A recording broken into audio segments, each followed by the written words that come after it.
कर्नाटक में बीजेपी ने लोकसभा चुनाव में हमेशा से ही शानदार प्रदर्शन किया। दक्षिण का इकलौता राज्य कर्नाटक ही है जहां बीजेपी की पकड़ मजबूत रही है।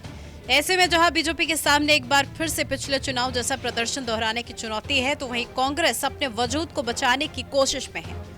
मोदी लहर ही नहीं बल्कि यूपीए सरकार के दौरान भी कर्नाटक भले ही किसी दल की सरकार रही हो, लेकिन लोकसभा के चुनाव में बीजेपी का ही पलड़ा भारी रहता है। चुनावी दर चुनाव बीजेपी की पकड़ कर्नाटक में मजबूत हुई है।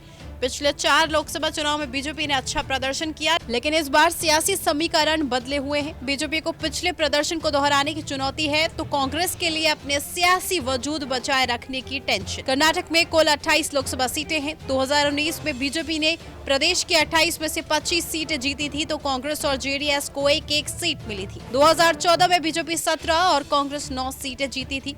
2009 में बीजेपी को 19 और कांग्रेस को 6 सीटें मिली थी। 2004 में बीजेपी 18 और कांग्रेस 8 सीटें जीतने में कामयाब रही। इस तरह बीजेपी कर्नाटक में पिछले 20 सालों से बेहतर प्रदर्शन करती नजर आ रही है। कर्नाटक में इस बार बीजेपी को रिकॉर्ड 25 सीटों पर जीत के पिछले प्रदर्शन को दोहराने की चुनौती है। लोकसभा की महज 1 सीट पर काबिज कांग्रेस भले ही प्रदेश की सत्ता में है, लेकिन उसके लिए बीजेपी जेडीएस गठबंधन की किलेबंदी से पार पाना आसान नहीं है। कांग्रेस कर्नाटक का सभी सीटों पर चुनावी मैदान में उतरी है। 2023 विधानसभा चुनाव के नतीजे के लिहाज से देखें तो कांग्रेस को 20 लोकसभा सीटों पर बढ़त मिली।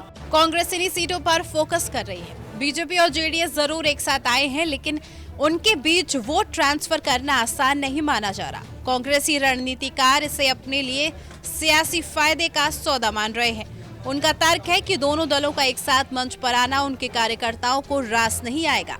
कांग्रेस ने बीजेपी जेडीएस के गठबंधन की वजह से हुई बगावत को अपने पक्ष में पूरी तरह भुनाने की कोशिश की। कर्नाटक में बीजेपी 2019 के प्रदर्शन को दोहराने के लिए जेडीएस के साथ हाथ मिला रखा है। बीजेपी राज्य की 28 में से 25 सीटों पर चुनाव लड़ रही है और जेडीएस ने 3 सीटों पर उम्मीदवार उतारे हैं। नमस्कार, मैं हूं मानक गुप्ता। अगर आपको हमारा ये वीडियो पसंद आया हो तो इसे लाइक और शेयर जरूर करें, और हाँ, हमें सब्सक्राइब और फॉलो करना ना भूलें ताकि आप देश और दुनिया की कोई खबर मिस ना करें। तो जुड़े रहिए हमारे साथ और देखते रहिए न्यूज़ 24।